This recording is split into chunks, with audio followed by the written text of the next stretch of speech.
रामन राघव, जिसे मनोविकारक हत्यारा यानी साइको किलर और बम्बई का जैक द रिपर भी कहा जाता है, 1960 के दशक में मुंबई को दहला देने वाला सबसे खतरनाक अपराधी था। उसने 1965 से 1968 के बीच कम से कम 41 लोगों की निर्मम हत्या कर दी थी। उसका असली नाम सिंधागी रामप्पा मालोजी राघव था, लेकिन पुलिस रिकॉर्ड में वह रामन राघव के नाम से ही जाना गया।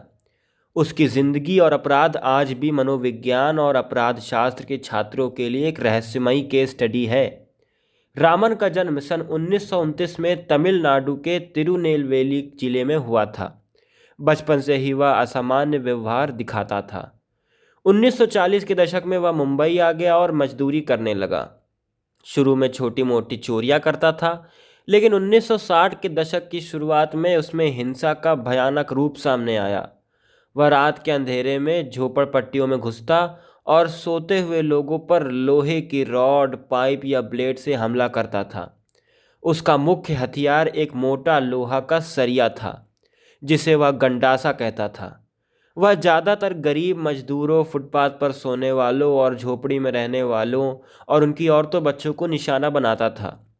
1965 से 1966 में उसके अपराधों की लहर ऐसी चली कि कोई सोच भी नहीं सकता था। दक्षिण मुंबई के क्षेत्रों जैसे मांटुगा, किंग सर्कल, वडाला, घाटकोपर और चेंबूर में दर्जनों हत्याएं हुई। फिर सन 1968 में उसने फिर से कहर बरपाया। उसकी हत्याओं का तरीका इतना क्रूर था कि लोग रात में सोने से डरने लगे थे।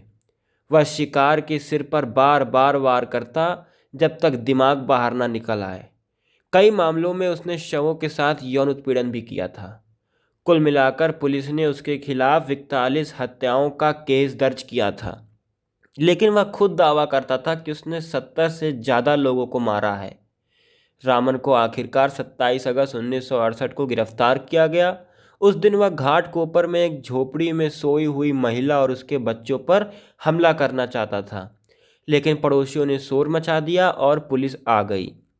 गिरफ्तारी के बाद उसका बयान पुलिस को हैरान कर गया।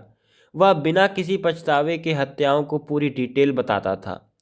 उसने कहा कि उसे एक आवाज़ आती थी जो उसे मारने के लिए कहती थी। वह खुद को भगवान का दूत मानता था और कहता था कि दुनिया को साफ करने के लिए उसे यह काम करना पड़ता है। मनोचिकित्सकों ने उसे स्किज़ोफ्रेनिया और पैरानॉइड डिसऑर्डर का मरीज बताया। सन 1970 में मुंबई की सेशन कोर्ट ने उसे 41 हत्याओं के लिए दोषी ठहराया और मौत की सज़ा भी सुनाई, लेकिन अपील कोर्ट और फिर बॉम्बे हाई कोर्ट ने मनोविकृत होने की वजह से मौत की सज़ा को उम्र कैद में बदल दिया। कोर्ट ने कहा कि वह इंसान है और उसे मौत की सज़ा नहीं दी जा सकती है। रामन को नासिक की सेंट्रल जेल और बाद में पुणे की येरवड़ा जेल में रखा गया। वहाँ भी उसने कई बार कैदियों और वार्डन पर हमला किया। आखिरकार 1995 में पुणे के येरवड़ा अस्पताल में फेफड़ों के कैंसर से उसकी मौत हो गई। मरते समय वह 66 साल का था। रामन राघव का केस भारतीय इतिहास में सबसे भयावह सीरियल किलर केस माना जाता है। उसकी क्रूरता, बिना मकसद की हत्याएं और मानसिक विकृति आज भी लोगों को सोचने पर मजबूर करती है कि क्या समाज और सिस्टम ऐसे मनोरोगियों को पहले पहचान सकता है। अनुराग कश्यप ने इस पर एक फिल्म भी बनाई है। वह फिल्म है साइको रमन, जो 2016 में रिलीज़ हुई थी। वो इसी केस से प्रेरित थी।